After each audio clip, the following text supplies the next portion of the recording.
ਵਾਹਿਗੁਰੂ ਜੀ ਕਾ ਖਾਲਸਾ ਵਾਹਿਗੁਰੂ ਜੀ ਕੀ ਫਤਿਹ। ਅਸੀਂ ਪਿਛਲੀ ਵੀਡੀਓ ਵਿੱਚ ਜਿਵੇਂ ਕਿ ਸ਼ਬਦ ਸ਼ੁਰੂ ਕੀਤਾ ਸੀ 4 ਪਦੇ ਦਾ, ਜਿਹਦਾ ਪਹਿਲੇ ਪਦੇ 'ਤੇ ਅਸੀਂ ਵਿਚਾਰ ਕੀਤੀ ਸੀ। ਅੱਜ ਦੂਸਰੇ ਪਦੇ ਦੀ ਵਿਚਾਰ ਕਰਨੀ ਹੈ ਜੀ। ਆਓ ਬੜੇ ਪਿਆਰ ਨਾਲ ਪਹਿਲੇ ਦੂਸਰੇ ਪਦੇ ਦਾ ਜਿਹੜਾ ਹੈ ਉਚਾਰਨ ਸਰਵਣ ਕਰੀਏ ਜੀ। ਸੁਣ ਨਾਹ ਪਿਆਰੇ ਇੱਕ ਬੇਨੰਤੀ ਮੇਰੀ, ਤੂੰ ਨਿਜ ਘਰ ਵਸੇੜਾ ਹੋਰ ਪਸ ਮੈਂ ਤੇਰੀ, ਬਿਨ ਆਪਣੇ ਨਾ ਹੈ कोई ना चाहे, क्या कहिए क्या कीजे, अमृत ना रसन रस रसना, गुर सबदी रस पीजै, विण ना वै को संग न साथी, आवे जाए कनेरी, नानक लहा लै कर जाइए, साची सच मत तेरी। ਵਾਹਿਗੁਰੂ ਜੀ ਕਾ ਖਾਲਸਾ ਵਾਹਿਗੁਰੂ ਜੀ ਕੀ ਫਤਿਹ। ਸੁਣ ਨਾਹ ਪਿਆਰੇ, ਨਾਹ ਕਿਹਾ ਗਿਆ ਇੱਥੇ ਪਤੀ ਪਰਮੇਸ਼ਰ ਨੂੰ। ਸੁਣ ਨਾਹ ਪਿਆਰੇ, ਹੇ ਮੇਰੇ ਪਤੀ ਪਰਮੇਸ਼ਰ ਪਿਆਰੇ, ਮੇਰੀ ਇੱਕ ਬੇਨੰਤੀ ਸੁਣ। ਸੁਣ ਨਾਹ ਪਿਆਰੇ ਇੱਕ ਬੇਨੰਤੀ ਮੇਰੀ, ਤੂੰ ਨਿਜ ਘਰ ਵਸਿਐੜਾ ਹੋਰ ਉਲ ਭਸਮੈ ਢੇਰੀ। ਹੇ ਪਰਮਾਤਮਾ ਜੀ, ਤੁਸੀਂ ਤੇ ਨਿਜ ਘਰ ਭਾਵ ਆਪਣੇ ਘਰ ਵਿੱਚ ਵਸੇ ਹੋਏ ਹੋ, ਪਰ ਹੋ ਰੁੱਲ ਹੋ ਭਾਵ ਮੈਂ ਕੀ ਹਾਂ ਜੀ, ਮੈਂ ਰੁੱਲ ਰਿਹਾ, ਮੈਂ ਬਾਹਰ ਰੁੱਲ ਰਿਹਾ। ਭਸਮੈ ਢੇਰੀ, ਤੇ ਮੈਂ ਇੱਕ ਕਹਿ ਸਕਦਾ ਜਿਵੇਂ ਮਿੱਟੀ ਦੀ ਢੇਰੀ ਹੁੰਦਾ ਨਾ, ਉਸ ਤਰੀਕੇ ਨਾਲ ਜਿਵੇਂ ਕਿੱਥੇ ਕਿੱਥੇ ਖਿਲ ਰਹੀ ਹੁੰਦੀ ਹੈ, ਉਸੇ ਤਰੀਕੇ ਨਾਲ ਮੇਰਾ ਹਾਲ ਹੈ। ਪਰਮਾਤਮਾ ਜੀ, ਤੁਹਾਡੇ ਬਗੈਰ, ਜਿਵੇਂ ਅਸੀਂ ਪਿਛਲੇ ਪਦੇ 'ਚ ਵਿਚਾਰਿਆ ਸੀ, ਭੋਲਾ ਬੜਾ ਭੁੱਲੀ ਭੁੱਲ ਭੁੱਲ ਪਛਤਾਣੀ, ਤੁਹਾਡੇ ਬਿਨਾਂ ਜਿਵੇਂ ਮੈਂ ਭੁੱਲ ਭੁੱਲ ਕੇ ਪਛਤਾ ਰਹੀ ਹਾਂ, ਤੇ ਮੇਰਾ ਇਹ ਹਾਲ ਹੋ ਗਿਆ ਪਰਮਾਤਮਾ ਜੀ ਕਿ ਤੁਸੀਂ ਤੇ ਨਿਜ ਘਰ ਭਾਵ ਆਪਣੇ ਘਰ ਵਿੱਚ ਵੱਸਦੇ ਹੋ, ਪਰ ਜੋ ਮੈਂ ਹਾਂ ਉਹ ਤੇ ਮੈਂ ਇੱਕ ਕਹਿ ਸਕਦੇ ਹਾਂ ਕਿ ਮਿੱਟੀ ਦੀ ਢੇਰੀ ਵਾਂਗੂ ਰੁੱਲੀ ਹੋਈ ਹਾਂ, ਬਾਹਰ ਰੁੱਲਦੀ ਪਈ ਹਾਂ, ਤੁਹਾਨੂੰ ਛੋੜ ਕੇ, ਤੁਹਾਨੂੰ ਭੁੱਲ ਕੇ। ਹੋ ਰੁੱਲ ਭਸਮੈ ਢੇਰੀ, ਬਿਨ ਆਪਣੇ ਨਾਹੈ, ਆਪਣੇ ਨਾਹੈ ਭਾਵ ਆਪਣੇ ਪਰਮਾਤਮਾ ਤੋਂ ਬਿਨਾ, ਆਪਣੇ ਪਤੀ ਤੋਂ ਬਿਨਾ, ਬਿਨ ਆਪਣੇ ਨਾਹੈ, ਬਿਨਾ ਆਪਣੇ ਪਤੀ ਪਰਮੇਸ਼ਰ ਤੋਂ ਕੋਈ ਨਾ ਚਾਹੇ, ਕੋਈ ਕਹਿ ਸਕਦੇ ਹਾਂ ਕਿ ਪਸੰਦ ਨਹੀਂ ਕਰਦਾ ਮੈਨੂੰ ਪਰਮਾਤਮਾ ਜੀ ਤੁਹਾਡੇ ਬਗੈਰ। ਤੁਸੀਂ ਕਿਉਂਕਿ ਮੈਨੂੰ ਸਮਝ ਲੈਂਦੇ ਹੋ, ਜੇ ਮੈਂ ਗਲਤੀ ਕਰਦੀ ਹਾਂ ਤੇ ਤੁਸੀਂ ਮੈਨੂੰ ਸੰਭਾਲ ਲੈਂਦੇ ਹੋ, ਪਰ ਤੁਹਾਡੇ ਬਗੈਰ ਕੋਈ ਹੋਰ ਨਹੀਂ, ਕਿਉਂਕਿ ਤੁਹਾਡੇ ਜਿਹਾ ਕੋਈ ਹੈ ਹੀ ਨਹੀਂ, ਦਿਆਲੂ ਕਿਰਪਾਲੂ ਕੋਈ ਹੈ ਹੀ ਨਹੀਂ। ਤੇ ਬਿਨ ਨਾ ਵੈ, ਬਿਨ ਆਪਣੇ ਨਾ ਹੈ, ਕੋਈ ਨਾ ਚਾਹੇ, ਕੋਈ ਕਹਿ ਸਕਦੇ ਕਿ ਪਸੰਦ ਹੀ ਨਹੀਂ ਕਰਦਾ ਮੈਨੂੰ। ਕਿਆ ਕਹੀ ਹੈ ਤੇ ਮੈਂ ਕੀ ਕਹਾਂ, ਕਿਆ ਕੀ ਜਾਏ ਤੇ ਮੈਂ ਕੀ ਕਰਾਂ।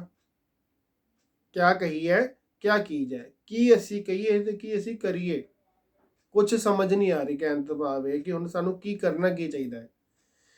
ਅੰਮ੍ਰਿਤ ਨਾਮ ਰਸਨ ਰਸ ਰਸਨਾ, ਗੁਰ ਸਬਦੀ ਰਸ ਪੀਜੈ। ਤੇ ਅੰਮ੍ਰਿਤ ਰੂਪੀ ਜਿਹੜਾ ਨਾਮ ਹੈ, ਹਮੇਸ਼ਾ ਕਹਿ ਸਕਦੇ ਹਾਂ ਸਥਿਰ ਰਹਿਣ ਵਾਲਾ ਜਿਹੜਾ ਨਾਮ ਹੈ ਉਸ ਸੱਚੇ ਪਿਤਾ ਦਾ। ਰਸਨ ਰਸ, ਜੋ ਕਹਿ ਸਕਦਾ ਕਿ ਸਾਰੇ ਰਸਾਂ ਦਾ ਰਸ ਹੈ, ਮਹਾਰਸ ਹੈ।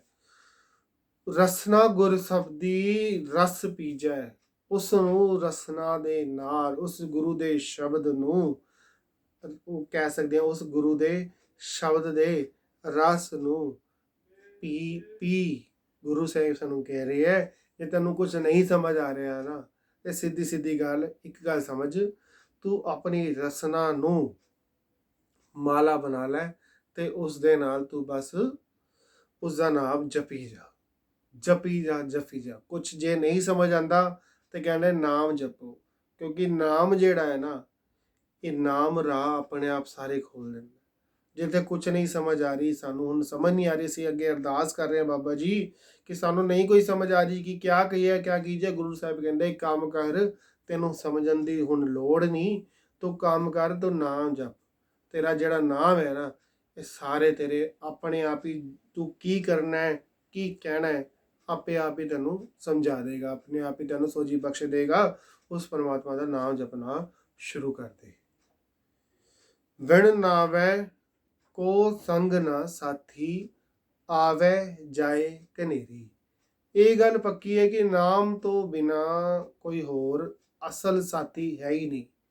ਨਜ਼ਰ ਜ਼ਰੂਰ ਆਉਂਦੇ ਨੇ, ਕਹਿਣ ਨੂੰ ਸਾਡੇ ਨਾਲ ਖੜੇ ਹੁੰਦੇ ਨੇ, ਪਰ ਸਹਾਈ ਕੋਈ ਨਹੀਂ ਹੈ। ਨਾਮ ਤੋਂ ਬਿਨਾ ਕਹਿ ਸਕਦੇ ਹਾਂ ਕਿ ਜਿੰਨਾ ਵੀ ਸਾਨੂੰ ਇਸ ਜੀਵਨ ਵਿੱਚ ਜੋ ਕੁਝ ਮਿਲਣਾ ਹੈ, ਜਿੰਨੀ ਵੀ ਬਰਕਤਾਂ ਸਾਡੇ ਜੀਵਨ 'ਚ ਆਉਣੀਆਂ ਨੇ, ਉਹ ਨਾਮ ਕਰਕੇ ਹੀ ਆਉਣੀਆਂ ਨੇ, ਉਸ ਤੋਂ ਇਲਾਵਾ ਨਹੀਂ ਆਉਣੀਆਂ। ਕਿਸੇ ਦੀ ਗੱਲਾਂ ਦੇ ਨਾਲ ਘਰ ਵਿੱਚ ਆਟਾ ਨਹੀਂ ਆਉਂਦਾ, ਇਸ ਗੱਲ ਦਾ ਸਾਨੂੰ ਧਿਆਨ ਰੱਖਣਾ ਪੈਣਾ। ਕੋਈ ਸਾਡਾ ਘਰ ਆ ਕੇ ਚਲਾਉਂਦਾ ਨਹੀਂ, ਇਸ ਗੱਲ ਦਾ ਸਾਨੂੰ ਧਿਆਨ ਰੱਖਣਾ ਪੈਣਾ। ਨਾਮ ਜਿਹੜਾ ਹੈ ਉਹਦੇ ਅੰਦਰ ਹੀ ਸਾਰੀ ਬਰਕਤਾਂ ਹਨ। ਬਿਨ ਨਾਵੈ ਕੋ ਸੰਗ ਨਾ ਸਾਥੀ, ਕੋਈ ਵੀ ਨਾਮ ਤੋਂ ਬਿਨਾ ਸੰਗੀ ਸਾਥੀ ਨਹੀਂ ਹੈ। ਆਵੈ ਜਾਏ ਕਨੇਰੀ, ਭਾਵੇਂ ਲੱਖਾਂ ਹੀ ਸਾਡੀ ਦੁਨੀਆ ਵਿੱਚ ਕਹਿ ਸਕਦੇ ਸਾਡੇ ਜੀਵਨ ਵਿੱਚ ਲੋਕ ਆਉਂਦੇ ਹਨ ਤੇ ਚਲੇ ਜਾਂਦੇ ਹਨ, ਹੈ ਨਾ। ਕਨੇਰੀ ਆਵੈ ਜਾਏ ਕਨੇਰੀ ਭਾਵ ਆਉਂਦੇ ਜਾਂਦੇ ਨੇ, ਕਨੇਰੇ ਭਾਵ ਲੱਖਾਂ ਹੀ, ਜਿਹਦੀ ਕੋਈ ਗਿਣਤੀ ਨਹੀਂ ਕਰ ਸਕਦੇ ਆਪਾਂ। ਇੰਨੇ ਹੀ ਲੋਕ ਸਾਡੀ ਜ਼ਿੰਦਗੀ 'ਚ ਆਉਂਦੇ ਜਾਂਦੇ ਰਹਿੰਦੇ ਹਨ ਨਾ। ਕਈ ਵਾਰ ਆਪਾਂ ਕਿਤੇ ਜਾਂਦੇ ਹਾਂ, ਰਾਹ ਵਿੱਚ ਵੀ ਕਈ ਮਿਲ ਜਾਂਦੇ ਹਨ, ਮਿਲ ਕੇ ਚੰਗਾ ਲੱਗਦਾ ਹੈ। ਫਿਰ ਉਹਨਾਂ ਦਾ ਸਟੇਸ਼ਨ ਆਉਂਦਾ, ਉਹ ਆਪਣੀ ਜਗ੍ਹਾ, ਅਸੀਂ ਆਪਣੀ ਜਗ੍ਹਾ, ਹੈ ਨਾ। ਉਹ ਆਪਣੇ ਰਾਹ, ਅਸੀਂ ਆਪਣੇ ਰਾਹ ਤੁਰ ਪੈਂਦੇ ਹਾਂ। ਅਤੇ ਕਹਿਣ ਨੂੰ ਜਦ ਅਸੀਂ ਇਕੱਠੇ ਬੈਠੇ ਸੀ ਤੇ ਨਹੀਂ ਸਾਰੀ ਗੱਲਾਂ ਵੀ ਹੋ ਰਹੀਆਂ ਸਨ, ਹੈ ਨਾ। ਪਰ ਉਹ ਇੱਕ ਸਮਾਂ ਸੀਗਾ, ਜਦ ਸਮਾਂ ਨਿਕਲ ਗਿਆ ਫਿਰ ਉਹ ਆਪਣੀ ਜਗ੍ਹਾ, ਅਸੀਂ ਆਪਣੀ ਜਗ੍ਹਾ। ਕਿਉਂਕਿ ਨਾਮ ਜਿਹੜਾ ਹੈ ਉਹੀ ਅਸਲ ਸਹਾਈ ਹੈ। ਉਸ ਤੋਂ ਬਿਨਾਂ ਬੜੇ ਦੁਨੀਆ ਵਿੱਚ ਕਹਿ ਸਕਦੇ ਸਾਡੀ ਜ਼ਿੰਦਗੀ ਵਿੱਚ ਆਉਣਗੇ, ਬੜੇ ਜਾਣਗੇ, ਪਰ ਸਹਾਈ ਕੋਈ ਨਹੀਂ ਹੈ। ਇਹ ਸਾਨੂੰ ਤਾਂ ਹੀ ਪਤਾ ਲੱਗਦਾ ਹੈ ਜਦੋਂ ਕਦੀ ਕਹਿ ਸਕਦੇ ਕੋਈ ਅਜਿਹਾ ਮੌਕਾ ਬਣਦਾ ਹੈ। ਉਦੋਂ ਸਾਨੂੰ ਇਹ ਗੱਲ ਬੜੀ ਅੱਛੇ ਤਰੀਕੇ ਨਾਲ ਸਮਝ ਆ ਜਾਂਦੀ ਹੈ ਕਿ ਹਾਂ ਗੁਰੂ ਸਾਹਿਬ ਸਹੀ ਕਹਿੰਦੇ ਆ।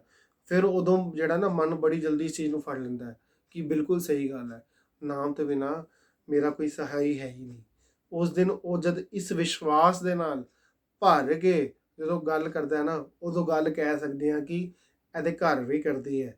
ਇਹ ਉਸ ਨੂੰ ਫਿਰ ਕਹਿ ਸਕਦੇ ਹਾਂ ਕਿ ਉਸ ਨੂੰ ਅਮਲੀ ਜਾਮਾ ਪਹਿਨਾਉਂਦਾ ਹੈ, ਉਸ ਨੂੰ ਪ੍ਰੈਕਟੀਕਲ ਜੀਵਨ ਵਿੱਚ ਆਪਣੇ ਢਾਲਦਾ ਹੈ ਅਤੇ ਇਸ ਗੱਲ ਨੂੰ ਚੰਗੇ ਤਰੀਕੇ ਨਾਲ ਆਪਣੇ ਦਿਮਾਗ ਵਿੱਚ ਬੰਨ੍ਹਦਾ ਹੈ ਕਿ ਹਾਂ ਨਾਮ ਤੋਂ ਬਿਨਾਂ ਕੋਈ ਸਹਾਈ ਨਹੀਂ। ਪਰ ਉਹੀ ਗੱਲ ਹੈ ਕਿ ਵਕਤ ਜਿਹੜਾ ਹੈ ਨਾ ਉਹੀ ਸਮਝਾਉਂਦਾ ਸਾਨੂੰ। ਸਮਾਂ ਆਉਂਦਾ ਹੈ ਜਦ ਕੋਈ ਅਜਿਹਾ ਵਾਹ ਪੈਂਦਾ, ਅਸੀਂ ਬਿਲਕੁਲ ਸਮਝ ਜਾਂਦੇ ਹਾਂ। ਵੈਸੇ ਕਈ ਵਾਰ ਕਿਸੇ ਕੋ ਸੁਣਿਆ ਹੀ ਹੋਏਗਾ, ਐਸਾ ਤਾਂ ਨਹੀਂ ਹੈ ਕਿ ਅਸੀਂ ਪਹਿਲੀ ਵਾਰ ਸੁਣ ਰਹੇ ਕਿ ਨਾਮ ਤੋਂ ਬਿਨਾਂ ਤਾਂ ਕੋਈ ਸਹਾਈ ਨਹੀਂ ਹੈ, ਪਰ ਅਸੀਂ ਮੰਨਦੇ ਨਹੀਂ ਇਸ ਚੀਜ਼ ਨੂੰ। ਸੁਣਨਾ ਗੱਲ ਹੋ ਰਿਹਾ, ਮੰਨਣਾ ਗੱਲ ਹੋ ਰਿਹਾ। ਅਤੇ ਜਿਸ ਦਿਨ ਮੰਨ ਜਾਂਦੇ ਹਾਂ ਨਾ, ਗੱਲ ਫਿਰ ਤਾਂ ਹੀ ਬਣਦੀ ਹੈ। ਆਨੰਦ ਦੀ ਗੱਲ ਤਾਂ ਹੀ ਹੈ ਜਦੋਂ ਅਸੀਂ ਮੰਨਣਾ ਸ਼ੁਰੂ ਕਰ ਲਈਏ। ਅਤੇ ਵਿਣ ਨਾਵੈ ਕੋ ਸੰਗ ਨਾ ਸਾਥੀ, ਆਵੈ ਜਾਏ ਕਨੇਰੀ। ਨਾਨਕ ਲਾਹਾ ਲੈ ਕਰ ਜਾਈਐ, ਸਾਚੀ ਸੱਚ ਮਤ ਤੇਰੀ। ਇਹ ਨਾਨਕ ਸਾਨੂੰ ਫਿਰ ਹੁਣ ਕਰਨਾ ਕੀ ਚਾਹੀਦਾ ਹੈ? ਜਦ ਤੁਹਾਡੇ ਨਾਮ ਤੋਂ ਬਿਨਾਂ ਕੋਈ ਸਹਾਈ ਨਹੀਂ ਹੈ ਤੇ ਫਿਰ ਕਿਉਂ ਨਾ ਇਹ ਨਾਮ ਨੂੰ ਜਪਿਆ ਜਾਏ ਅਤੇ ਇਹਦਾ ਲਾਹਾ ਲਿੱਤਾ ਜਾਏ। ਇਹ ਨਾਮ ਰੂਪੀ ਲਾਹਾ ਲੈ ਕੇ ਅਸੀਂ ਆਪਣੇ ਘਰ ਵਿੱਚ ਜਾਈਏ, ਵਾਪਸ ਜਾਈਏ ਜਿੱਥੋਂ ਅਸੀਂ ਆਏ ਹਾਂ। ਕਹਿੰਦੇ ਹਾਂ ਨਾ ਅਸੀਂ ਕੌਣ ਹਾਂ? ਅਸੀਂ ਉਹਦੀ ਅੰਸ਼ ਹੀ ਤੇ ਹੈਗੇ ਹਾਂ ਨਾ। ਉਹਨੇ ਸਾਨੂੰ ਭੇਜਿਆ, ਸਾਨੂੰ ਇੱਕ ਮੌਕਾ ਦਿੱਤਾ ਹੈ ਅਤੇ ਹੁਣ ਜਦ ਅਸੀਂ ਉਸ ਮੌਕੇ ਦਾ ਕਹਿ ਸਕਦੇ ਹਾਂ, ਅਸੀਂ ਅਗਰ ਉਹਦੀ ਸਹੀ ਵਰਤੋਂ ਕਰ ਲਿੱਤੀ ਅਤੇ ਫਿਰ ਤਾਂ ਗੱਲ ਬਣ ਜਾਣੀ ਹੈ, ਜੀਵਨ ਸਫਲਾ ਹੋ ਜਾਣਾ। ਅਸੀਂ ਯਾਨੀ ਕਿ ਲਾਹਾ ਲੈ ਲਿੱਤਾ ਅਤੇ ਫਿਰ ਕੀ ਹੋਏਗਾ ਜੀ? ਉਹ ਪ੍ਰਭੂ ਪਤੀ ਪਰਮੇਸ਼ਰ ਜਿਹੜਾ ਹੈ, ਉਹ ਦੋਵੇਂ ਹੱਥ ਜਿਹੜੇ ਆ ਇੱਦਾਂ ਕਰਕੇ ਜਿਹੜਾ ਹੈ ਉਹ ਸਾਡਾ ਇੰਤਜ਼ਾਰ ਕਰ ਰਿਹਾ ਕਿ ਹਾਂਜੀ ਆਓ ਜੀ। ਸਤਿਕਾਰ ਵਜੋਂ ਸਾਨੂੰ ਜਿਹੜਾ ਹੈ ਆਪਣੀ ਗਲਵੱਕੜੀ ਜਿਹੜਾ ਹੈ ਉਹ ਗਲਵੱਕੜੀ 'ਚ ਲੈਣ ਨੂੰ ਤਿਆਰ ਖਲੋਤਾ ਹੈ। ਪਰ ਅਸੀਂ ਜੋ ਉਸਨੇ ਸਾਨੂੰ ਸਵਾਸਾਂ ਦੀ ਪੂੰਜੀ ਦਿੱਤੀ ਹੈ, ਅਗਰ ਅਸੀਂ ਉਹੀ ਦੁਰਵਰਤੋਂ ਕਰਕੇ ਅਸੀਂ ਅਗਰ ਇਸ ਦੁਨੀਆ ਤੋਂ ਜਾ ਰਹੇ ਹਾਂ ਤੇ ਫਿਰ ਸਾਡਾ ਕੌਣ ਸਹਾਈ ਹੈ ਹੈ ਨਾ। ਕਿਉਂਕਿ ਪਰਮਾਤਮਾ ਜਿਹੜਾ ਉਹਨੇ ਸਾਨੂੰ ਕੀ ਕਿਹਾ ਜੀ, ਭਈ ਪ੍ਰਾਪਤ ਮਾਨੁਖ ਦੇ ਹੁਰੀਆ, ਗੋਬਿੰਦ ਮਿਲਣ ਕੀ ਇਹ ਤੇਰੀ ਭਰੀਆ। ਤੇ ਜਿਸਨੇ ਤੇ ਲਾਹਾ ਲੈ ਲਿਆ, ਜਿਸਨੇ ਤੇ ਨਾਮ ਜਪ ਲਿਆ, ਚੰਗੇ ਕਰਮ ਕਰ ਲਿੱਤੇ, ਠੀਕ ਹੈ ਜੀ, ਸਿਰਫ ਆਪਣੇ ਲਈ ਨਹੀਂ ਜਿੰਦਾ ਉਹ ਬੰਦਾ, ਉਹ ਦੂਜਿਆਂ ਦੇ ਬਾਰੇ ਵੀ ਕਈ ਵਾਰ ਸੋਚਦਾ, ਸਮਾਂ ਕੱਢਦਾ ਹੈ, ਤੇ ਕੁਝ ਜਿੰਨਾ ਵੀ ਉਹਨੂੰ ਆਪਣੀ ਜ਼ਿੰਦਗੀ 'ਚ ਮੌਕਾ ਮਿਲਦਾ ਹੈ ਉਹ ਕੋਸ਼ਿਸ਼ ਕਰਦਾ ਹੈ ਕਿ ਗੁਰੂ ਸਾਹਿਬ ਤੇਰੇ ਤੇ ਮੇਰੇ ਪਰ ਹੱਥ ਰੱਖ ਕੇ ਸਿਰਫ ਇਹਨੂੰ ਆਪਣੇ ਜੋਗਾ ਨਾ ਬਣਾਉਣ, ਕਿਉਂਕਿ ਤੇਰਾ ਤੁਝ ਕੋ ਸੌਂਪਤਾ ਹੈ ਕਿਆ ਲਾਗੇ ਮੇਰਾ। ਅਸੀਂ ਇਸ ਚੀਜ਼ ਨੂੰ ਕਿਉਂ ਭੁੱਲ ਜਾਂਦੇ ਹਾਂ ਕਿ ਪਰਮਾਤਮਾ ਦਾ ਹੀ ਤੇ ਦਿੱਤਾ ਸਭ ਕੁਝ ਹੈ। ਫਿਰ ਸਾਡੇ ਹੱਥ ਜਿਹੜੇ ਆ ਉਹ ਕਿਉਂ ਸੰਕੋਚੇ ਜਾਂਦੇ ਹਨ ਜਦ ਕਦੀ ਮੌਕਾ ਮਿਲਦਾ ਹੈ, ਤੇ ਕਿਉਂ ਨਹੀਂ ਅਸੀਂ ਅੱਗੇ ਵਧਦੇ। ਇਹ ਗੁਰੂ ਸਾਹਿਬ ਤੇ ਭਰੋਸਾ ਸਾਡਾ ਬੜਾ ਘੱਟ ਹੈ, ਸੱਚਾਈ ਇੱਥੇ ਹੈ, ਤੇ ਅਸੀਂ ਮਾਰ ਖਾਂਦੇ ਹਾਂ। ਤੇ ਜਦ ਅਜਿਹਾ ਭਰੋਸਾ ਸਾਡਾ ਨਹੀਂ ਹੈ ਤੇ ਫਿਰ ਜਿਹੜਾ ਜੀਵਨ ਉਹ ਸਫਲ ਨਹੀਂ ਹੁੰਦਾ, ਕਿਉਂਕਿ ਭਰੋਸਾ ਹੀ ਨਹੀਂ ਹੈ, ਮਨ ਵਿੱਚ ਵਿਸ਼ਵਾਸ ਹੀ ਨਹੀਂ ਹੈ ਕਿ ਪਰਮਾਤਮਾ ਹੀ ਦੇਣ ਵਾਲਾ ਹੈ। ਪੜ੍ਹ ਤੇ ਲਿਆ ਬੜੇ ਆਸਾਨ ਦੇ ਨਾਲ ਕਿ ਕਰਨ ਕਰਾਉਣ ਆਪੇ ਆਪ, ਪਰ ਨਹੀਂ, ਅਸੀਂ ਆਪਣੀ ਹਉਮੈ ਨਹੀਂ ਛੱਡਦੇ। ਇਸ ਗੱਲ ਨੂੰ ਸਾਨੂੰ ਕਬੂਲ ਕਰਨਾ ਪਏਗਾ, ਚਾਹੇ ਅਸੀਂ ਅੱਜ ਕਰ ਲਈਏ ਚਾਹੇ ਕੱਲ੍ਹ ਕਰ ਲਈਏ। ਇਸ ਕਰਕੇ ਫਿਰ ਆਪਾਂ ਲਾਹਾ ਲੈ ਕੇ ਨਹੀਂ ਜਾ ਰਹੇ, ਅਸੀਂ ਤੇ ਸਿਰਫ ਆਪਣੀ ਮਨਮਤ ਕਰਕੇ ਜਾ ਰਹੇ ਹਾਂ, ਸਾਨੂੰ ਵਿਸ਼ਵਾਸ ਹੀ ਨਹੀਂ। ਤੇ ਲੇਕਿਨ ਜਿਹੜੇ ਗੁਰਮੁਖ ਬਣ ਕੇ ਉਹਦੇ ਬਚਨਾਂ ਨੂੰ ਕਮਾ ਕੇ ਜਾਂਦੇ ਹਨ, ਤੇ ਫਿਰ ਕੀ ਹੁੰਦਾ ਜੀ, ਨਾਨਕ ਲਾਹਾ ਲੈ ਕਰ ਜਾਈਏ। ਗੁਰੂ ਸਾਹਿਬ ਤੇ ਚਾਹੁੰਦੇ ਹੀ ਹੈ ਕਿ ਹੇ ਮਨਾ, ਹੇ ਕਹਿ ਸਕਦੇ ਹਾਂ ਕਿ ਆਪਣਾ ਜਿਵੇਂ ਆਪਾਂ ਕਹਿੰਦੇ ਹਾਂ ਕਿ ਹੇ ਜੀਵ ਆਤਮਾ, ਤੂੰ ਲਾਹਾ ਲੈ ਕੇ ਇਸ ਦੁਨੀਆ ਤੋਂ ਜਾਈ, ਲਾਹਾ ਲੈ ਕੇ ਜਾਈ। ਲਾਹਾ ਕਿਹੜਾ ਅਸੀਂ ਖਟਣਾ ਹੈ, ਉਸ ਨਾਮ ਦਾ, ਸੱਚੇ ਨਾਮ ਦਾ, ਹੈ ਨਾ, ਚੰਗੇ ਕਰਮਾਂ ਦਾ ਲਾਹਾ, ਜੋ ਕਹਿ ਸਕਦੇ ਹਾਂ ਕਿ ਸਾਡੇ ਕੰਮ ਆਉਣਾ ਹੈ।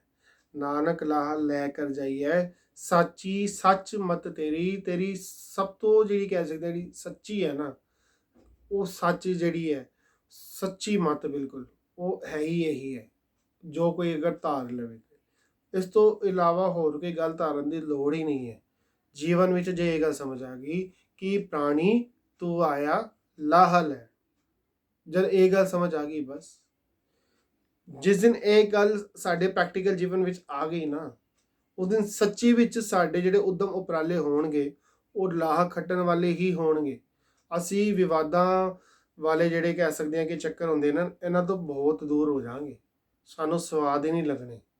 ਹਾਲਾਂਕਿ ਹੁੰਦਾ ਜੀ, ਫੇਸਬੁੱਕ ਖੋਲ੍ਹਿਆ, ਵਟਸਐਪ ਖੋਲ੍ਹਿਆ, ਕੋਈ ਕੰਟਰੋਵਰਸ਼ੀਅਲ ਵੀਡੀਓ ਆ ਗਈ, ਕੋਈ ਵਿਵਾਦਿਤ ਮੁੱਦਾ ਕੋਈ ਛਿੜਿਆ ਹੋਇਆ, ਬੜੀ ਜਲਦੀ ਅਸੀਂ ਉਸ 'ਤੇ ਆਪਣਾ ਸਮਾਂ ਬਰਬਾਦ ਕਰਨਾ ਸ਼ੁਰੂ ਕਰ ਦਿੰਦੇ ਹਾਂ।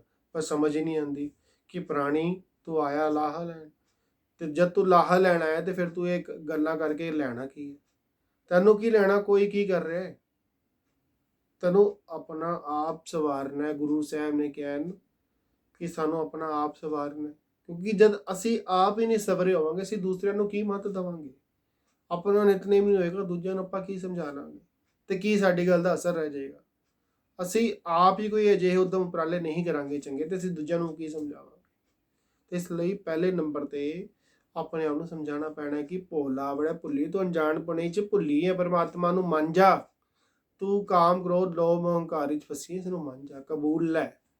ਗੁਰੂ ਸਾਹਿਬ ਦੇ ਅੱਗੇ ਟੈਟਰੀ ਹੋ ਜਾ, ਉਹਦੀ ਸ਼ਰਨ ਵਿੱਚ ਆ ਕੇ ਹੱਥ ਜੋੜ ਦੇ, ਬੇਨਤੀ ਕਰ ਲੈ ਕਿ ਮੈਨੂੰ ਲਾਹਾ ਲੈ ਕੇ ਜਾਣਾ ਹੈ ਬਾਬਾ ਜੀ, ਮੈਂ ਆਪਣਾ ਜੀਵਨ ਜਿਹੜਾ ਹੈ ਉਹ ਵਿਅਰਥ ਕਰਕੇ ਨਹੀਂ ਜਾਣਾ ਇਸ ਦੁਨੀਆ ਤੋਂ।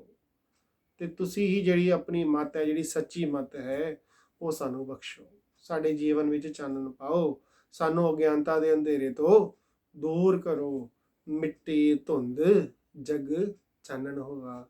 ਅਗਿਆਨਤਾ ਦੀ ਧੁੰਦ ਜਿਹੜੀ ਮਿਟੇਗੀ ਤਾਂ ਹੀ ਤੇ ਸਾਡੇ ਅੰਦਰ ਜਿਹੜਾ ਜਗ ਹੈ ਉਹਦੇ ਅੰਦਰ ਚਾਨਣ ਹੋਏਗਾ ਨਾ। ਅਸੀਂ ਵੀ ਤੇ ਗਾਵਾਂਗੇ, ਆਨੰਦ ਆਏਗਾ।